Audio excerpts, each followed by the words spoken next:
Hello friends, कैसे आप लोग। आशा करता आप सभी अच्छे होंगे, मस्त होंगे, तंदुरुस्त होंगे और अच्छे से स्टडी कर रहे होंगे।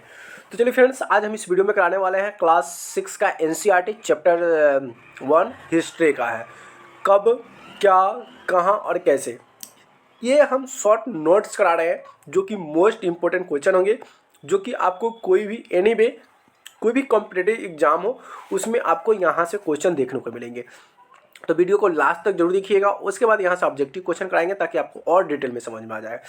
पहला क्वेश्चन आ गया कि सहायक नदी उन्हें कहते हैं जो एक बड़ी से मिल जाती है। सहायक नदी कहते हैं जो एक नदी जो होता है दूसरी नदी से जाकर वो मिल जाता है, वह सहायक नदी कहलाता है।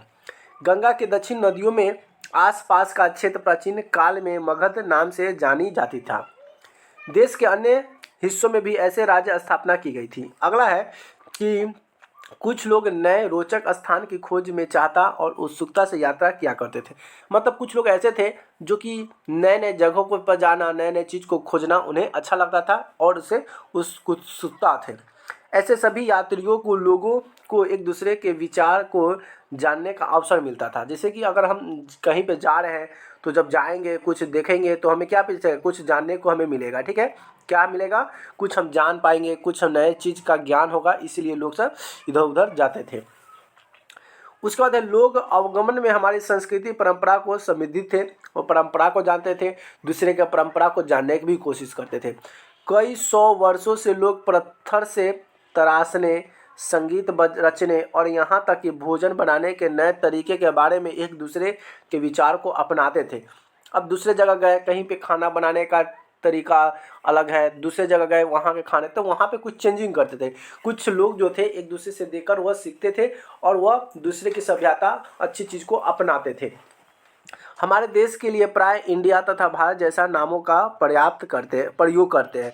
जैसे कि हमारे देश के लिए प्राय इंडिया और तथा भारत जैसे नामों को हम लोग क्या करते हैं, प्रयोग करते हैं।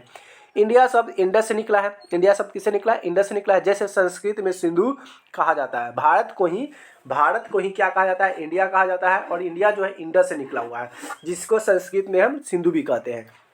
इस नदी के पूर्व में स्थित भूमि प्रदेश में इंडिया कहा गया। भारत नाम का प्रयोग उत्तर पश्चिम में रहने वाले लोगों के एक समूह के लिए किया जाता था। अगला क्वेश्चन की प्यारे बच्चों, अगला टॉपिक इसमें है। अगला क्या कहता है कि इस समूह का उल्लेख, क्या प्यारे बच्चों, इस समूह का उल्लेख संस्कृत की आरंभिक लगभग 3500 वर्ष पुरानी है। क्या प्यारे बच्चों, 3500 वर्ष यानी कि 3500 वर्ष पुरानी है इसका समूह संस्कृत के आरंभिक। ऋग्वेद में भी मिलता है। अतीत की पुस्तकें हाथ से लिखी होने के कारण पांडुलिपि कही जाती थी। पांडुलिपि का मतलब क्या था, जो हाथ से लिखा जाता था कहानी। अब पहले जो था इतिहास लिखने के लिए तो मशीन हुआ नहीं करता था, पेन पेंसिल नहीं हुआ करता था, तो स्याही से क्या होता था, वह हाथ से ही लिखा जाता था। ठीक है, अंग्रेजों ने पांडुलिपि के लिए प्रयुक्त होने वाले मैक्यूएक्ट शब्द लैटिन भाषा मेनू, जिसका अर्थ है हाथ से निकला है। पांडुलिपियाँ प्रायः ताड़पत्रों अथवा हिमालय क्षेत्र में उगने वाले भुर्ज नामक पेड़ की छाल से विशेष तरीके से तैयार भोजपत्र पर लिखी जाती थी। अब उस समय कागज पत्ता नहीं हुआ था, तो पेड़ पौधे की जो छाल है उसको छीलकर और अंदर की जो भाग होती थी उजले पट्टी, उसी पट्टी पर लिखा जाता था, वो भी हाथ से। कई पांडुलिपियाँ आज भी उपलब्ध हैं। मतलब पहले के समय में संस्कृत में जो भाषा में जो पांडुलिपि लिखा गया था वो भी अभी भी रखा होगा म्यूजियम में और अभी भी पता चल जाएगा। ठीक है, कई लाख वर्ष पहले लोग नदिया के तट पर रहते थे। कई लाख वर्ष पहले नदियों के तट पर रहते थे। वहाँ रहने वाले आरंभिक लोग में से कुछ कुशल संग्राहक थे जो आसपास के जंगलों में विशाल संप्रदाय परिचित थी। अपन भोजनों के लिए जड़ों, फलों, जंगल लोग के अन्य उत्पादक को यही स्वयं ग्रहण क्या करते थे, वे जानवर के शिकार भी करते थे और उस अपने भोजन को ग्रहण करने के लिए, अपनी भोजन पूरा करने के लिए फल फूल पेड़ पौधे के जड़ जो थे उसको खाया करते थे और ज़रूरत पड़ने पर वह जानवरों को भी शिकार किया करते थे। तो प्यारे बच्चों, यहाँ से जो भी करा है ये मोस्ट इंपोर्टेंट टॉपिक था। अगर आपको ये चीज़ याद हो जाता है तो आसानी से कोई भी चीज़ में एग्जाम में आपको यहाँ से क्वेश्चन देखने को मिल जाएंगे। ठीक है, अब यहाँ से अभ्यास कर लेते हैं प्यारे बच्चों। अभ्यास क्या है कि हम अतीत में किन किन बारे में जानकारी हासिल करते हैं। तो हम अतीत शिकारियों, पशुपालन, कृषक, शासक, व्यापारी, पुरोहित, शिल्पकार, कलाकार, संगीतकार या पीफर वैज्ञानिक जीवन में जानकारी हासिल कर सकते हैं। अगला है कि 8000 वर्ष पूर्व पुरुष स्त्री किस पर उपजाना किया, मतलब किसका उपजाना किया और किन किन पशुओं का पालना पालतू बनाया। करा है कि 8000 पहले पुरुष जो थे, महिला थी, ये क्या चीज़ का उपजाना शुरू किया। उपजाना मतलब फसल किस चीज़ से शुरू किया और कौन कौन जीव जंतु को वह पालतू बनाया। तो पुरुष जो था, स्त्री था, सबसे पहले गेहूं को अब बोया, जो जैसी फसलें उपजाना आरंभ किया उन्होंने भेड़, बकरी, गाय, बैल, पशु जैसे को पालतू बनाना शुरू कर दिया।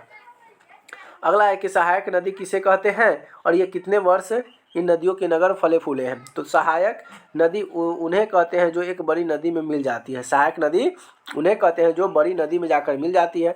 और 47 वर्ष यानी कि 4700 पूर्व इन नदियों के किनारे कुछ आरंभिक नगर फले फूले। मतलब नगर क्या होता है, मतलब 4700 वर्ष पहले नदी के किनारे लोग सब रहना शुरू कर दिए। क्यों?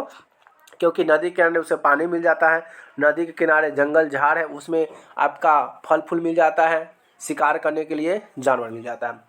अगला है कि गंगा नदी, गंगा के दक्षिण में नदियों के आसपास प्राचीन काल में किस नाम से जाने जाते थे। किस नाम से जाने जाते थे? गंगा के दक्षिणी में नदिया के आसपास क्षेत्र प्राचीन काल में मगध नाम से जाना जाता था। ठीक है। अगला क्वेश्चन है कि लोगों ने द्वीप में एक हिस्से के दूसरे हिस्से तक यात्रा की। तो लोगों ने सदैव उप महाद्वीपों में एक हिस्से से दूसरे हिस्सों तक यात्रा किया। अगला है कि किन किन जगहों, क्या है कि किन किन जगहों का यात्रा जोखिम भरा था, मतलब कठिन था। क्या था? कठिन था। तो कभी कभी हिमालय जैसे ऊंचे पर्वतों, पहाड़ियों, रेगिस्तान, नदियाँ और समुद्रों के कारण यात्रा जोखिम भरी होती थी। अगला है कि व्यापारी मूल्यवान वस्तुओं को लेकर किस चीज़ से यात्रा करते थे। तो अतिरिक्त व्यापारी कभी काफिल तो कभी जहाज़ों में अपनी मूल्य वस्तु लेकर एक स्थान से दूसरे स्थान तक जाते रहते थे। 100 वर्ष पहले लोग किन किन चीज़ों का अपनाते रहे। मतलब 100 वर्ष पहले, मतलब करा है कि 100 वर्ष पहले मतलब 100 साल पहले जाइए तो बताइए कि उसमें कौन कौन से किन किन चीज़ों को लोग अपनाते गए। तो 100 वर्ष पहले लोग क्या कर, पहले पत्थर के तराशने लगे, संची रचे और यहाँ तक कि भोजन बनाने के लिए नए तकनीक के बारे में एक दूसरे के विचार को अपनाते चले गए। अपने देश के लिए हम किन नाम से प्रयोग करते हैं। अपने देश के लिए प्रायः हम इंडिया तथा भारत जैसे नामों का प्रयोग करते हैं। इंडिया शब्द किस शब्द से निकला है, संस्कृत में उसे क्या कहते हैं। तो इंडिया शब्द इंडस से निकला है और इसे संस्कृत में सिंधु कहा जाता है। इंडिया को ही इंडस कहा जाता है और इसे संस्कृत में सिंधु कहा जाता है। अगला है कि अतीत की पुस्तक को हाथों से लिखने के कारण क्या कहते थे। तो अतीत में जो पुस्तक हाथ से लिखा जाता था उसे पांडुलिपि कहते थे। ठीक है। पांडुलिपि कहाँ मिलती है। तो ये पांडुलिपियाँ मंदिरों, विराहों और अन्य स्थानों से प्राप्त होता है। मतलब जो प्राचीन जो मंदिर होता है उसमें आपको पांडुलिपि दीवालों पर, खंभों पर देखने को मिलेंगे। कुछ पत्र भी मिलेंगे जो बहुत पुराना होगा, जो हाथ से लिखा होगा। अतीत की पुस्तक किसकी चर्चा मिलती है। अतीत की पुस्तक में, अतीत का जो पुस्तक होता है उसमें किसकी चर्चा मिलती है। तो अतीत की पुस्तकों में मान्यताओं, व्यवहारों, राजाओं के जीवन, औद्योगिक विज्ञान आदि सभी प्रकार के विषयों की चर्चा मिलती है।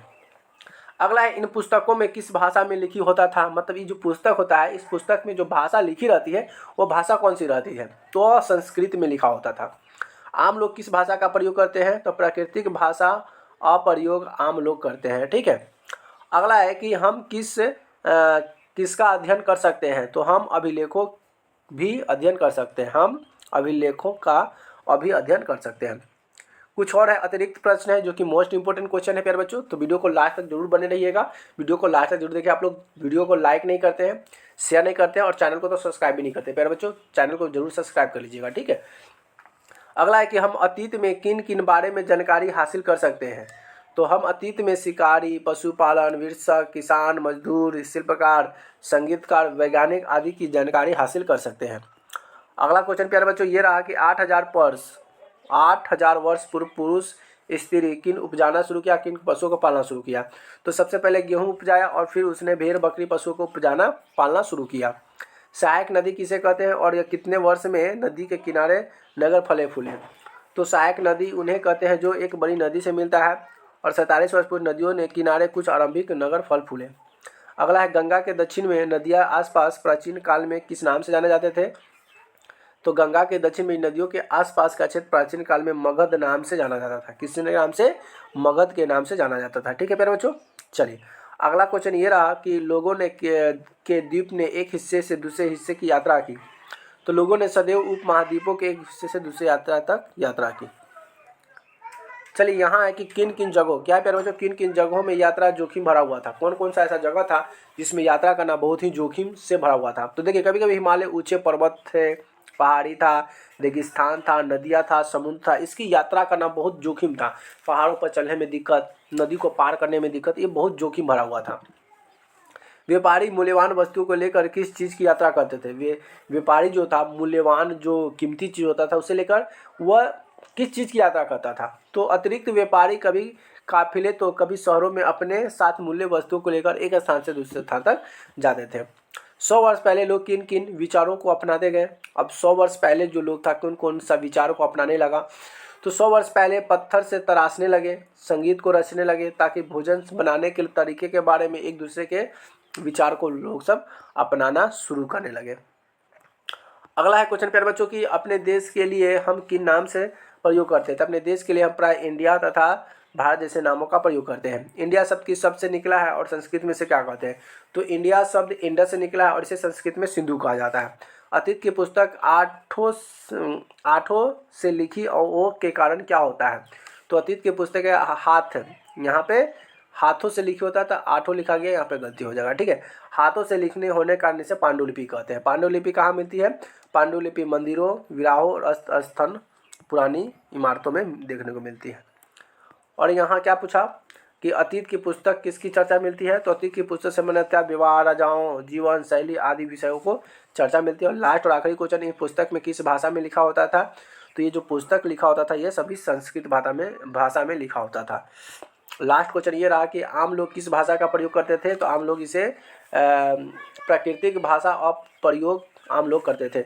हम किस अध्ययन कर सकते हैं, हम किसका अध्ययन कर सकते हैं? तो हम अभिलेख से अध्ययन को कर सकते हैं। तो प्यारे बच्चों ये क्लास 6 का एनसीईआरटी हिंदी में जितने भी चैप्टर थे, टॉपिक थे, पूरे टॉपिक को कवर किया, मोस्ट इंपॉर्टेंट थे जो कि आपको एग्जाम में हेल्पफुल हो सकते हैं। ठीक है, तो प्यारे बच्चों यहाँ से वीडियो को अंत, फिर मिलते हैं नए वीडियो में टॉपिक के साथ। तब तक ले जय हिंद, वंदे मातरम।